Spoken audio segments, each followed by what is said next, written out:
तो चलिए स्टार्ट करते हैं स्मार्ट स्टार्ट के साथ। सबसे पहले हम एक नज़र डाल लेते हैं न्यूयॉर्क के इम्पोर्टेंट हेडक्वार्टर्स पर। उसके बाद हम टेक्निक्स देखेंगे कि कैसे हम इसे चुटकियों में याद कर सकते हैं।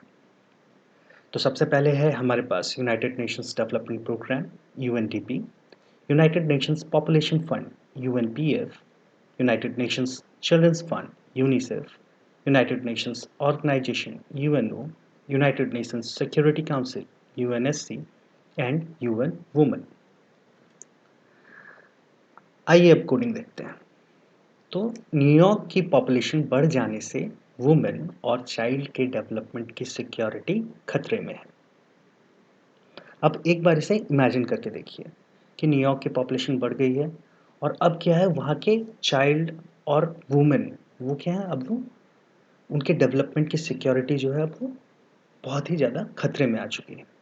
ठीक है, तो यहाँ से हम कवर करेंगे पॉपुलेशन यानी कि यूनाइटेड नेशंस पॉपुलेशन फंड, उसके बाद यूएन वुमेन, देन हमारे पास है चाइल्ड से International Children's Emergency Fund, development से हमारे पास हो जाएगा यूनाइटेड नेशंस डेवलपमेंट प्रोग्राम और सिक्योरिटी से हो जाएगा हमारा United nation security council.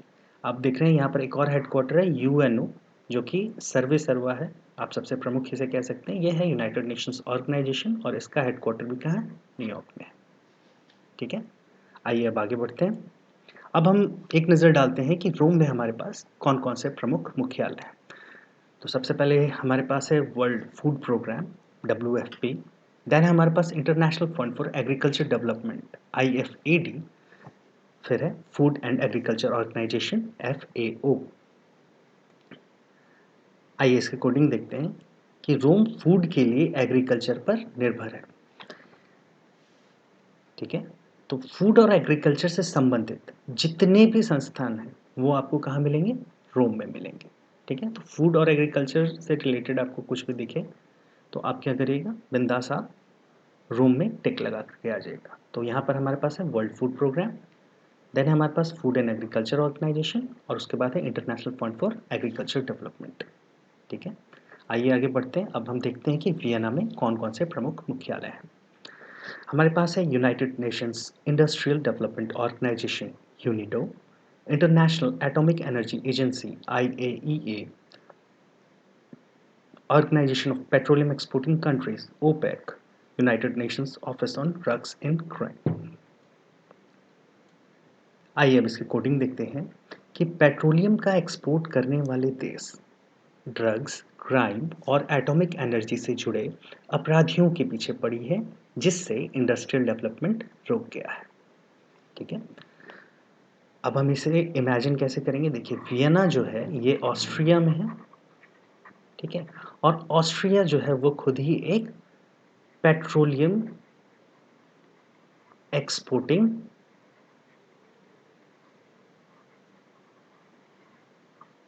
Country है। ठीक है, तो सबसे पहले हमारे यहाँ पे क्या होगा, OPEC Organization of Petroleum Exporting Countries. ठीक है, फिर ड्रग्स और क्राइम, तो यहाँ पे हमारा हो गया United Nations Office on Drugs and Crime. उसके बाद आप देखिए एटॉमिक एनर्जी, तो इंटरनेशनल एटॉमिक एनर्जी एजेंसी, और इंडस्ट्रियल डेवलपमेंट रुक गया था तो United Nations Industrial Development Organization. ठीक है, और ये जो मैं आपको अभी बता रहा हूँ, इन प्लेसेस के नाम एटलीस्ट आपको जो है वो याद होने चाहिए। ठीक है, जैसे वियना है आपका, या न्यूयॉर्क है, या पेरिस है, या आपका जेनेवा है, तो जहाँ पर ज़्यादा मुख्यालय हैं, ठीक है, जहाँ पर ज़्यादा अंतर्राष्ट्रीय मुख्यालय हैं, उन जगहों का नाम आपको कम से कम याद रखना है। ठीक है, चलिए अब आगे बढ़ते हैं। अब हम देखते हैं कि पेरिस में कौन कौन से प्रमुख मुख्यालय हैं।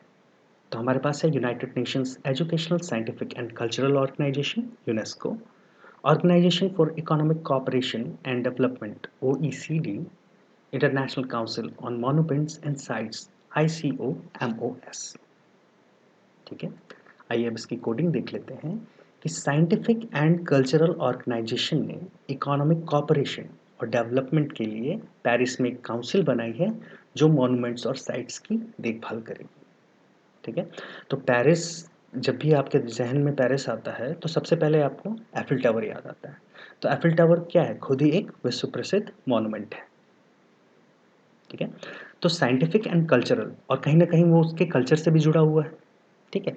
तो साइंटिफिक एंड कल्चरल ऑर्गेनाइज़ेशन ने इकोनॉमिक कोऑपरेशन यानी कि आर्थिक सहयोग और डेवलपमेंट विकास के लिए एक काउंसिल बनाई, ठीक है? तो आप पहले ये अज़्यूम कर लीजिए कि पेरिस टोटली जो है वो एफिल टावर पे डिपेंडेंट है। अब क्या किया वहाँ की एक साइंटिफिक और कल्चरल ऑर्गेनाइज़ेशन ने जो है, ठीक है, इकोनॉमिक कोऑपरेशन यानी आर्थिक सहयोग और विकास के लिए एक काउंसिल बनाई जो कि मॉन्यूमेंट्स और साइट्स की रक्षा करेगी, ठीक है?